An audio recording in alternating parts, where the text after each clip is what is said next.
About 30 years ago, I visited my dad, who at the time lived in this story-and-a-half frame farmhouse.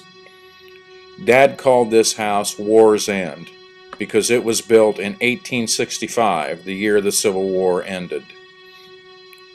Dad also told me that whenever he heard an owl hoot, within a day or two of a night, he would hear heavy, ghostly footsteps within the house. Well, sure enough, that night we heard an owl hoot. At about 2:30 in the morning, I woke up terrified, hearing the sounds of heavy booted footsteps climbing the stairway. As soon as he got to the top of the stairs, the footsteps turned, went a couple of paces, and turned into the second upstairs bedroom.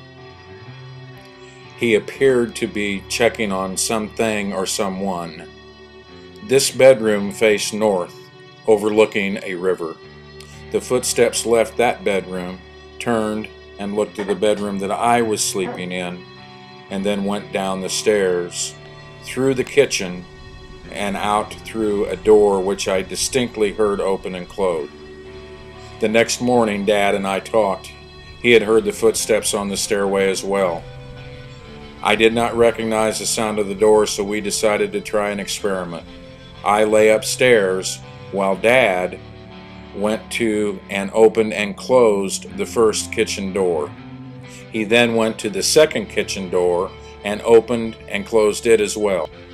I didn't recognize either of the sounds of the doors that were opened and closed. Later that afternoon, Dad and I were on the west side of the property looking at the side of the house.